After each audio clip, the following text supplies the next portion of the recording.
الصلاة والسلام عليك يا نبي الله صلى الله تعالى عليه وسلم۔ حضرت وہب بن منبہ رضی اللہ تعالی عنہ فرماتے ہیں کہ حضرت موسیٰ علیہ السلام نے ایک آدمی کو بڑی تضرع اور آہوزاری سے دعا مانگتے دیکھا۔ یعنی حضرت موسیٰ علیہ السلام کے زمانے کی بات ہے۔ حضرت موسیٰ علیہ السلام نے دیکھا کہ ایک آدمی اللہ رب العزت پاک پروردگار عالم کی بارگاہ میں بڑا آہوزاری کرتے اور روتے ہوئے اللہ کی بارگاہ میں دعا مانگ رہا تھا۔ تو حضرت موسیٰ علیہ السلام نے جب اسے دعا کرتے اور دعا مانگتے دیکھا اور بارگاہ خداوندی میں عرض کیا، حضرت موسیٰ علیہ السلام اللہ کی بارگاہ میں عرض کرتے ہیں، اے میرے معبود، میرے پروردگار، تو اس بندے کی دعا کیوں قبول نہیں فرماتا؟ حضرت موسیٰ علیہ السلام نے عرض کیا کہ پروردگار، یہ بندہ بڑی آہوزاری کے ساتھ رو رو کر کے اور بڑی عاجزانہ طریقے سے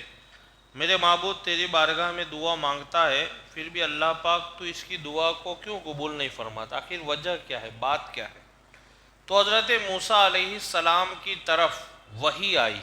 اللہ کی طرف سے بات آئی، پیغام آیا کہ موسیٰ علیہ السلام اگر یہ شخص اتنا روئے،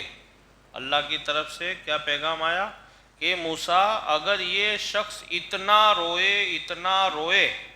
کہ اپنے آپ کو ہلاک کر دے، یعنی رو رو کر کے بالکل یعنی اپنے آپ کو ختم کر دے، بالکل ہلاک ہو جائے، اور اپنا ہاتھ اتنا اٹھائے کہ آسمان تک پہنچ جائے،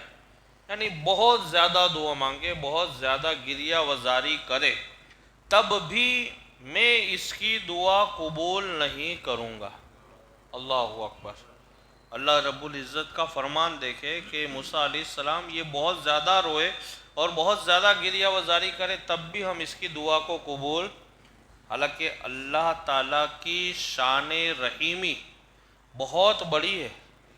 اللہ بڑا غفور الرحیم ہے، اور اللہ تعالیٰ نے قرآن پاک میں ایک جگہ ارشاد فرمایا، اِذَا سَأَلَكَ عِبَادِي أَنِّي فَإِنِّي قَرِيبٌ أُجِيبُ دَعْوَةَ الدَّاعِ إِذَا دَعَانِي فَلْيَسْتَجِيبُوا لِي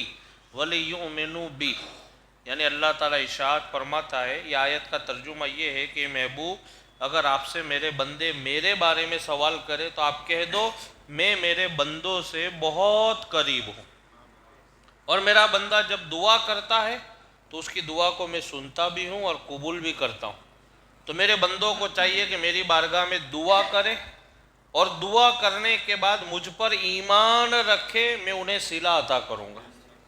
لیکن حضرت موسیٰ علیہ السلام کو اللہ تعالیٰ فرماتا ہے کہ موسیٰ علیہ السلام اس بندے کی دعا ہم قبول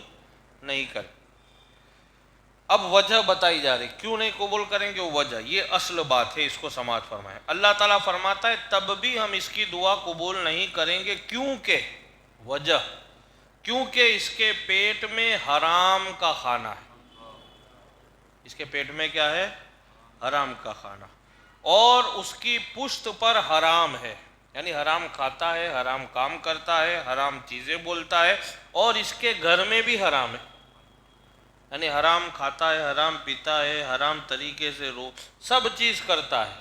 تو پتہ یہ چلا کہ حرام کھانے سے، حرام کمانے سے، حرام پہننے سے، حرام کرنے سے اللہ تعالیٰ سخت ناراض ہوتا ہے، اور ناراضگی اتنی نہیں کہ ناراض ہے، بلکہ ہماری دعائیں قبول